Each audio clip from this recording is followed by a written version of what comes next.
Hello बच्चों, welcome to the channel. और आज हम बात करेंगे क्वेश्चन नंबर 4 जो कि है suggest a method to liquefy atmospheric gases. तो आपको दिख रहा होगा। तो इसका आंसर है कि the atmospheric gases are taken in a cylinder with fitted piston on it. ठीक है, तो आपको क्या करना है, जो एटमॉस्फेरिक गैस, जो एटमॉस्फेयर में गैसेस प्रेजेंट होती हैं डिफरेंट, उनको आपको लिक्विड में चेंज करना है। लिक्विफाई का मतलब क्या हुआ कि आपने क्या करना है, लिक्विड में चेंज करना है। तो आप क्या करोगे, by cooling and applying pressure on them the gases can be liquefied. तो सबसे इंपॉर्टेंट है कि उनको कूल करना है और उन पे हमने प्रेशर अप्लाई करना है, जिसकी वजह से वो जो गैसेस है वो लिक्विफाई हो जाएंगी। तो उसके लिए हमने क्या करना है, हमने एक ये वेसल लेना है, इस पर हमने गैस रखनी है। गैस को रखने के बाद इधर नीचे हमने कॉर्क, जो आपका क्या होता है जैसे वाइन बॉटल्स में लगा हुआ होता है ना, कॉर्क लकड़ी का होता है वो, तो उससे हमने इसको कवर कर देना। और ऊपर हमने पिस्टन रखना है। पिस्टन क्या होता है, एक इस तरीके की शेप होती है, इस पर हमने प्रेस करना है इसको। ठीक है, तो हमने क्या करना है, यहाँ पे इसको ना हमने ठंडा भी रखना है और प्रेशर देना है। प्रेशर कैसे देंगे, हम पिस्टन को अंदर को प्रेस करेंगे तो हम इसको इतना इनफ प्रेशर दे देंगे कि ये लिक्विड में चेंज हो जाएगा। जो आपके घरों पे लिक्विफाइड पेट्रोलियम गैस होती है वो भी एक तरीके से आपकी क्या होती है, लिक्विफाइड, मतलब गैस से वो लिक्विड बनी हुई होती है। नेक्स्ट है आपका पेज नंबर 10 का क्वेश्चन नंबर 1 है, why does a desert cooler cool better on a hot dry day. जो डेजर्ट कूलर होता है वो जल्दी कैसे कूल हो जाता है एक हॉट ड्राई डे में। तो इसका तो सिंपल सा आंसर है कि वो क्या होता है, जो उसकी आउटर वॉल्स होती है कूलर की, जब आप मोटर ऑन करते हो कूलर की, जो घर पे कूलर्स होते हैं, तो वो उसका जो बैक वाला पोर्शन होता है और साइड्स वाला पोर्शन होता है वो क्या हो जाता है, कॉन्स्टेंटली वाटर सप्लाई की वजह से वेट होता है, मतलब गीला होता है, जिसकी वजह से क्या होता है वहाँ पर इवेपोरेशन स्टार्ट हो जाता है, क्योंकि बाहर का मौसम काफ़ी गर्म होता है।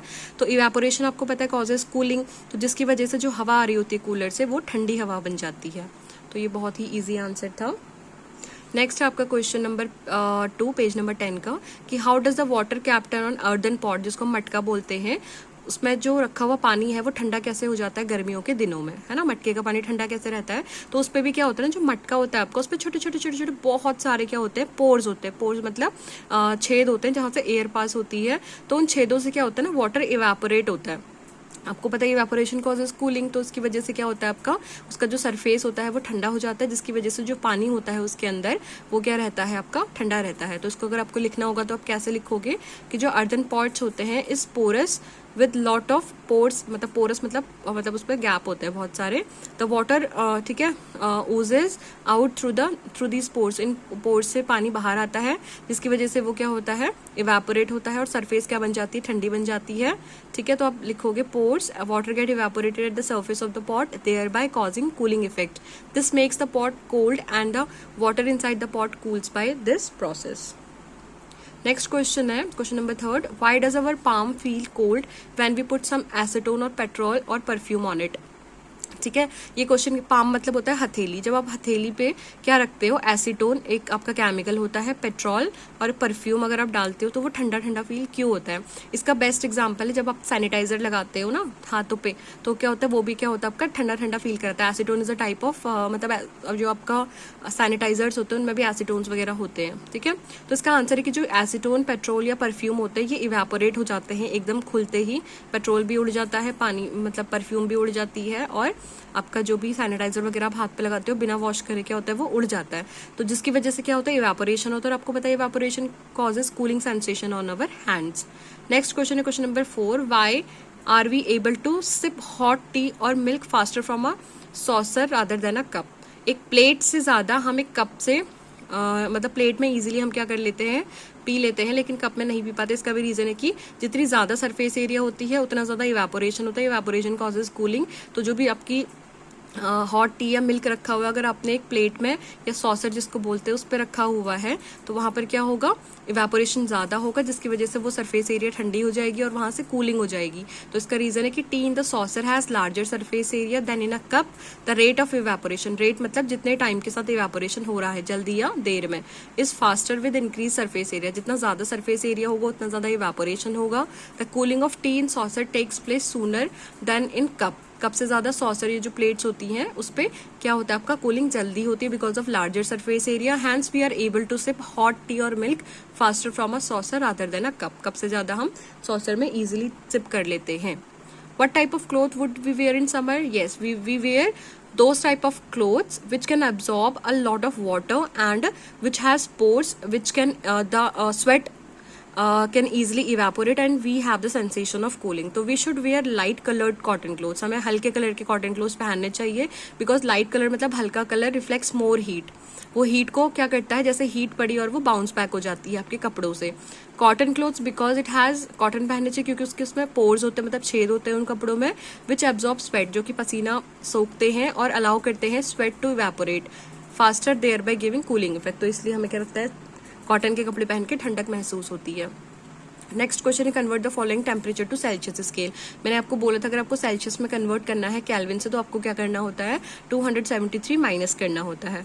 तो 293 को कैल्विन को अगर आपने डिग्री सेल्सियस में कन्वर्ट करना है तो 293 में से आप क्या करोगे, 273 को माइनस कर दोगे. और 470 को करना है तो यहाँ से 470 में से आप 273 को माइनस कर दोगे, तो you will get in Celsius. Question number 2 है convert the following temperature to Kelvin scale. Kelvin में अगर आपने 273 माइनस किया यहाँ पर, तो यहाँ पर 273 आप क्या कर दोगे, प्लस कर दोगे. ठीक है, तो अगर आपको कैल्विन से सेल्सियस में करना है तो आप माइनस करोगे, सेल्सियस से कैल्विन में करना है तो प्लस करोगे 273 को. इसको याद रख लेना. ठीक है, बहुत ईजी है ये. नेक्स्ट क्वेश्चन है give reason for the following observation. पहला है ए पार्ट इसका, नैप्थलीन बॉल्स, कपूर की गोलियां जो होती हैं, disappear with time without leaving any solid. बिना राख वगैरह छोड़े, जैसे लकड़ी जलाते हो तो आपको राख मिलती है, कुछ ना कुछ रेसिड्यू मिलता है, बट जो कपूर की गोलियां होती है उनको जलाते हो जब आप, तो वो सीधा सीधा डिसअपियर हो जाती है. ऐसा क्यों? क्योंकि नैप्थलीन बॉल्स क्या होती है, सब्लिमेशन के प्रोसेस के थ्रू आपकी बर्न होती है. सब्लिमेशन होता है डायरेक्ट आपका सॉलिड से गैस बनना.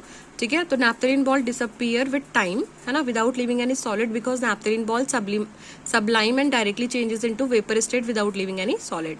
नेक्स्ट है we can get the smell of perfume sitting several metres away. हमें परफ्यूम की स्मेल बहुत दूर बैठे तक क्यों आ जाती है?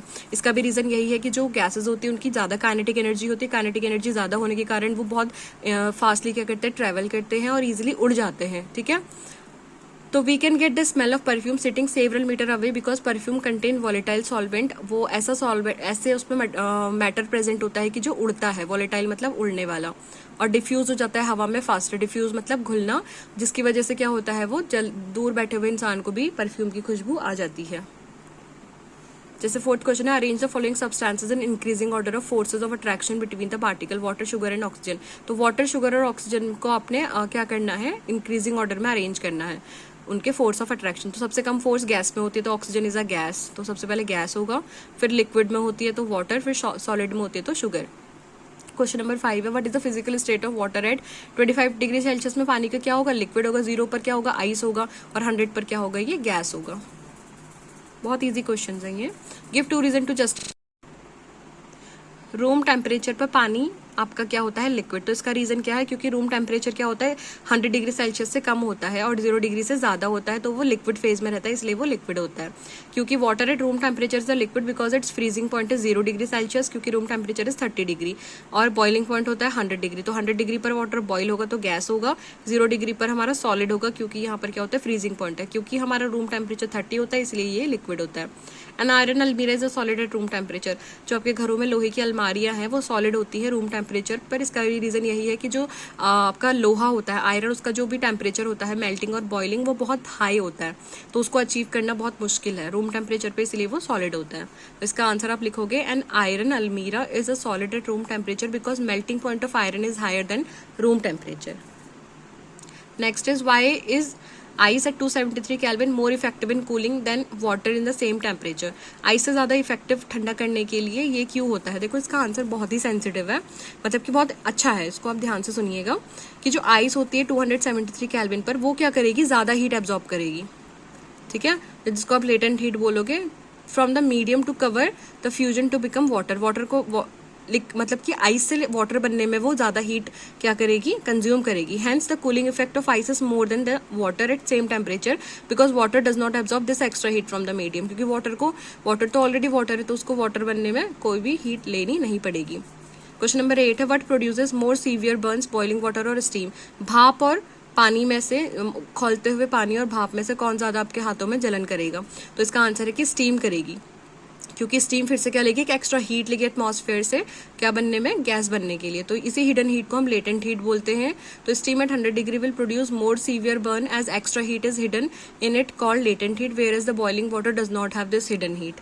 ठीक है, फिर क्वेश्चन नंबर 9 है name A B C D E and F in the following diagram, show change in its state. तो आपको ये दिखाना है ABCD कौन है, ये A है। देखो सॉलिड से लिक्विड होना क्या होता है आपका, लिक्विफैक्शन, लिक्विड बनना है ना सॉलिड से। फिर लिक्विड से गैस बनने का मतलब क्या हुआ आपका, वेपोराइजेशन होता है या इवेपोरेशन भी बोलते हैं। वेपोराइजेशन क्या होता है, जब आपका 100 डिग्री पर क्या होता है, 100 डिग्री सेल्सियस पर लिक्विड गैस में जाता है, बट इवेपोरेशन बिलो 100 डिग्री आपका अगर। फिर आपका क्या है, ई वाला जो है आपका, ई आपका क्या है, यहाँ से लेकर यहाँ तक डायरेक्ट सॉलिड से गैस बनने, सब्लिमेशन। एफ भी आपका गैस से सॉलिड बनना is also sublimation, right. So this is it for today. See you in the next video.